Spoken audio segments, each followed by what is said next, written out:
इंसानों को ना हमेशा से ही दुनिया की सबसे ऊंची जगहों ने अपनी तरफ खींचा है। इन बर्फ से ढकी चोटियों में पता नहीं कैसी कशिश है, कैसा जुनून है जो हमें चैलेंज करता है, अपनी हदों को आजमाने पर मजबूर करता है। लेकिन उन्हीं बुलंदियों पर एक ऐसी लकीर भी है जहां खूबसूरती सीधा सीधा खतरे में बदल जाती है और फिर बका की जंग शुरू हो जाती है। तो चलें इसी बात को जरा गहराई से समझते हैं और शुरुआत करते हैं एक बहुत ही बज़ाहिर सादा से सवाल से, लेकिन यकीन कीजिए इसके जवाबात काफी हैरानकुन हैं। अच्छा, दुनिया का सबसे ऊंचा पहाड़ कौन सा है?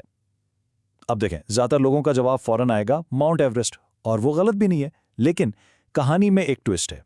असल में यह सब इस बात पर मुनहसर है कि आप पैमाइश कर कहां से रहे हैं। सारा खेल ही नुक्ता नजर का है। देखें, अगर आप समुद्र की सतह से नापें तो जी हां, माउंट एवरेस्ट ही सबसे ऊंचा है। लेकिन अगर पहाड़ की अपनी बुनियाद से यानी उसके पांव से लेकर चोटी तक नापा जाए तो फिर हवाई का मौना किया बाजी ले जाता है, क्योंकि उसका आधे से ज्यादा हिस्सा तो समुद्र के नीचे छुपा हुआ है। और एक और दिलचस्प बात, अगर जमीन के बिल्कुल मरकज से फासला नापा जाए तो इक्वाडोर का चंबोराजो सबसे ऊंचा निकलेगा। क्यों? क्योंकि हमारी जमीन खत्ते इस्तवा पर थोड़ी सी बाहर को निकली हुई है, यानी थोड़ी उभरी हुई है। खैर, ये तो हो गई तकनीकी बातें। जो लोग पहाड़ों पर चढ़ते हैं यानी कोहपैमा, उनके लिए तो एक ही पैमाना माने रखता है, सतह समंदर से बुलंदी। और इस हिसाब से माउंट एवरेस्ट ही बादशाह है, 8,848 मीटर के साथ। इसके बाद आता है हमारा K2, जो पाकिस्तान और चीन की सरहद पर है, 8,611 मीटर। और फिर है कंचनजंगा, 8,586 मीटर पर। लेकिन समझने की बात यह है कि ये ऊंचाई सिर्फ एक नंबर नहीं है, ये एक ऐसे चैलेंज का आगाज है जो सिर्फ चढ़ने से कहीं कहीं ज्यादा बड़ा है। जो लोग इन बुलंद तरीन चोटियों को सर करने जाते हैं ना, उनके लिए किसी पहाड़ का असल इम्तिहान उसकी ऊंचाई नहीं, बल्कि वो खतरा है जो एक खास मोहलिक हद के बाद शुरू होता है। और इस हद को वो कहते हैं डेथ जोन, यानी मौत की घाटी। तो ये डेथ जोन है क्या? ये 8,000 मीटर से ऊपर की बुलंदी है। एक ऐसी दुनिया जहां हवा में ऑक्सीजन इतनी कम हो जाती है कि इंसानी जिस्म वहां ज्यादा देर तक जिंदा ही नहीं रह सकता। ये वो पॉइंट है जहां से वापसी का रास्ता बंद होने लगता है। एक ऐसी जगह जहां आपका जिस्म हर सांस के साथ लफ्जी तौर पर मर रहा होता है। इसको ऐसे समझें कि 8,000 मीटर की बुलंदी पर हवा में उतनी ही ऑक्सीजन होती है जितनी कि समुद्र की सतह पर इसका सिर्फ 1/3 हिस्सा होता है। तो असल सवाल यह है कि ऑक्सीजन की ये शदीद कमी किसी कोहपेमा के जिस्म और ख़ास तौर पर उसके दिमाग के साथ आखिर करती क्या है। और इसी ऑक्सीजन की कमी का असर हमें यहाँ साफ नजर आता है। सब जानते हैं कि एवरेस्ट दुनिया की सबसे ऊंची चोटी है, लेकिन कोहपेमाओं की दुनिया में K2 को इससे कहीं ज्यादा खतरनाक, कहीं ज्यादा महलिक माना जाता है। क्यों? आदात शुमार देखें। एवरेस्ट पर अमवात की शरह है तकरीबन 4%, लेकिन K2 पर यह 29% है। 29%। मतलब ये कि K2 को सर करने की कोशिश करने वाला हर 4 में से तकरीबन 1 कोहपेमा कभी वापस नहीं लौट। तो चलें अब जरा तफसील से देखते हैं कि इतनी बुलंदी पर हमारा जिस्म, जो इस माहौल के लिए बना ही नहीं है, किस तरह अपनी बका की जंग लड़ता है। हकीकत यह है कि हमारा जिस्म 2100 मीटर यानी तकरीबन 7,000 फीट से कम बुलंदी पर काम करने के लिए डिजाइन हुआ है। इससे ऊपर जाते ही जिस्म एक शदीद जिद्दोजहद शुरू कर देता है। वो इस नए माहौल में खुद को ढालने की कोशिश करता है। कोहपेमा इसे एक्लिमेटाइजेशन कहते हैं। इस अमल में होता यह है कि जिस्म ज्यादा रेड ब्लड सेल्स बनाना शुरू कर देता है ताकि हवा में कम होती ऑक्सीजन को ज्यादा से ज्यादा जज्ब कर सके। लेकिन डेथ जोन में एक्लिमेटाइजेशन मुमकिन नहीं होती। वहां सबसे बड़ा दुश्मन है हाइपोक्सिया, यानी जिस्म को जरूरत के मुताबिक ऑक्सीजन ना मिलना। और यह हाइपोक्सिया ही है जो जिस्म के अंदर एक के बाद एक तबाहकुन मसाइल का एक ऐसा सिलसिला शुरू कर देता है जो सीधा मौत की तरफ ले जाता है। इसकी वजह से कोहपेमाओं को शदीद सरदर्द, मतली और बदहवासी का सामना करना पड़ता है। लेकिन असल खतरा 2 चीजों से है।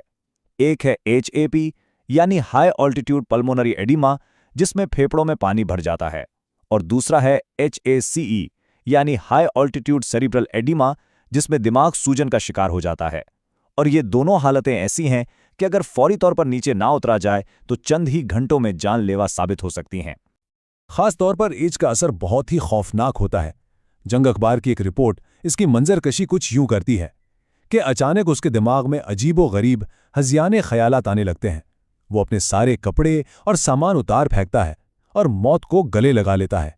ये पढ़कर अंदाजा होता है कि किस तरह एक को पहाड़ा अपना जहनी तवाज़ुन खोकर खुद अपना ही सबसे बड़ा दुश्मन बन जाता है। तो डेथ जोन में हर किसी के लिए वक्त एक टिक टिक करती हुई घड़ी की तरह चल रहा होता है। आमतौर पर कोह पेमाओं के पास आखिरी कैंप से चोटी तक जाने और फिर वापस डेथ जोन से नीचे उतरने के लिए सिर्फ 16 से 20 घंटे होते हैं। अगर कोई 48 घंटे से ज़्यादा वहां फंस जाए तो बचने के इम्कानात तकरीबन ख़त्म हो जाते हैं। लेकिन ये सब सिर्फ मेडिकल फैक्ट्स या थियरी नहीं है। पाकिस्तान की अजीम चोटियों की बर्फानी ढलानों पर यही हकायक जिंदगी और मौत की दिल दहला देने वाली सच्ची कहानियों में बदल जाते हैं। चले नांगा पर्वत की बात करते हैं, दुनिया का 9वां सबसे ऊंचा पहाड़। ये पहाड़ देवमालाई कहानियों और रिवायात में घिरा हुआ है।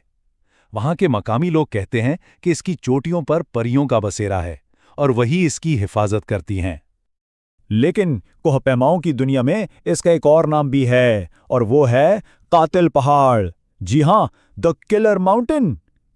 इस खूबसूरत अफसानवी पहाड़ का एक बहुत ही तारीख पहलू है, और इसे ये खौफनाक नाम इसलिए मिला क्योंकि 1953 में पहली बार सर होने से पहले ही ये दर्जनों कोहपेमाओं की जान ले चुका था।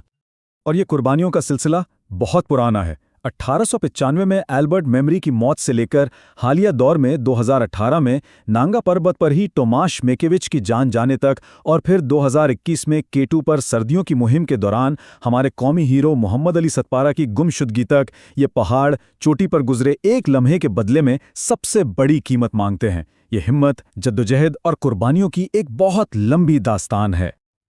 लेकिन इतने खतरात, इतनी कुर्बानियों के बावजूद पहाड़ों की ये कशिश आज भी कम नहीं हुई। और अब इन अजीम कोहपेमाओं की मिरास को पाकिस्तान के ही कोहपेमाओं की एक नई नस्ल आगे लेकर चल रही है। ये नौजवान अली सतपारा जैसे लेजेंड्स के शुरू किए हुए सफ़र को जारी रखे हुए हैं और इंसानी हिम्मत की हदों को और आगे धकेल रहे हैं। इन नए सितारों में शामिल हैं खुद मोहम्मद अली सतपारा के बेटे साजिद अली सतपारा, जो अपने अजीम वालिद के नक्शे कदम पर चलते हुए बगैर सप्लीमेंटल ऑक्सीजन के चढ़ाई कर रहे हैं। फिर नायला कियानी है, जो 14 में से 11 8000 चोटियां सर करने वाली पहली पाकिस्तानी खातून बन चुकी हैं। और सरबाज खान है, जो दुनिया की तमाम 14 बुलंद तरीन चोटियां सर करने वाले पहले पाकिस्तानी बनने के मिशन पर गामजन हैं। ये लोग सिर्फ पहाड़ सर नहीं कर रहे, ये पूरी कौम के लिए एक इंस्पिरेशन है।